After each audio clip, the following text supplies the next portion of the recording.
On the Flying Diamond Ranch in eastern Colorado, the Johnson family rides out, gathers cows and calves, and then works together to get the branding done.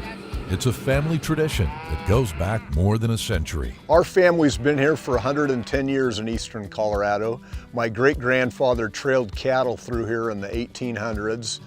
He was a Kansas rancher, and bank had foreclosed on the original place out here. Asked my great-grandfather to come out and manage the ranch.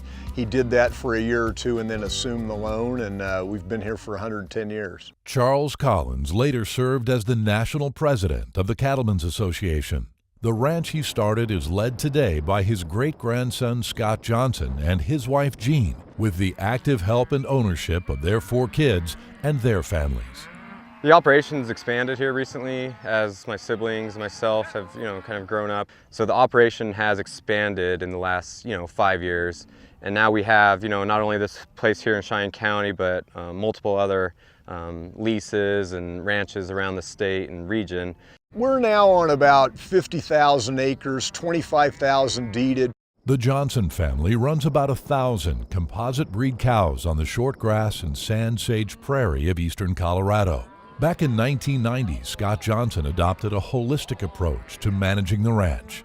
It's cattle, ranch, and family. I see it all. And, we can't be real strong in one area and weak in another. We see it all as one whole, and we try to balance the whole deal. You're always wondering, what can we do better? In any business, I think if you fall asleep and start thinking everything's wonderful, you could lose it. So we're all of us thinking, what can we do to improve? One major improvement Scott made was moving to a high-density, low-frequency grazing system. The Johnsons added over 100 miles of fencing to divide their pastures. Now the grasslands are used more fully, and yet are rested more than 95% of the time. We think this grazing is a real plus to us.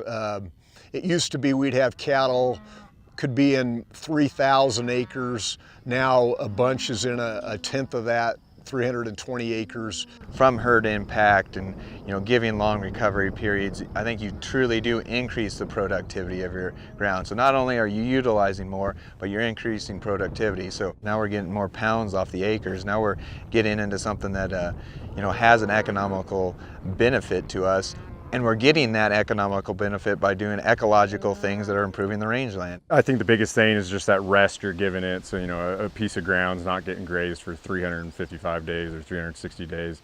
And that allows it, to revitalize quicker and better, especially in those years of drought that we've had. God put grasslands around here, and cattle, they're very happy on grasslands. That's where they're supposed to be. So, I stand firmly that cattle ranching is absolutely good for this environment. With average precipitation of just 13 inches per year, the Johnsons have an overall goal of working with nature. They've adjusted their calving season to better fit their available forage and established key grazing areas to closely monitor grazing impact. They've also limited cattle access to riparian areas and created wide buffer zones to restore and protect the creeks that cross their lands. And they've installed more than 20 miles of pipeline to provide fresh water at the center of each grazing cell. To put the grazing system in place, we had to put a lot of water in place and pipe a lot of water so that we could set up kind of the cells center wagon wheel system. I think that allows dispersal across the ranch of our grazing and for some wildlife. Put it all together and it's clear. At the Flying Diamond Ranch, they understand how healthy cattle and healthy rangelands work together. And the Johnson family is always thinking ahead to the future generations that will one day live and work on this land. My family all along has understood that what we really have out here, what we've been entrusted with, is the natural resources. It's pretty special, and if you work with it and you listen to it and you do what's in its best interest, it'll take care of you. It's taken care of us for 110 years. If we want this to continue for multiple more generations, the greatest asset is the land. You got to take care of the land, you got to be good to the land. It really does come down to a mindset of this ranch is not for me. This ranch is for all of us and for the next generation. So it's a big responsibility. It means everything to me. You know, as the mother, you know, I see such a value in our way of life, our culture, and it's something, you know, that each generation has built upon and given to the next, and that's so special.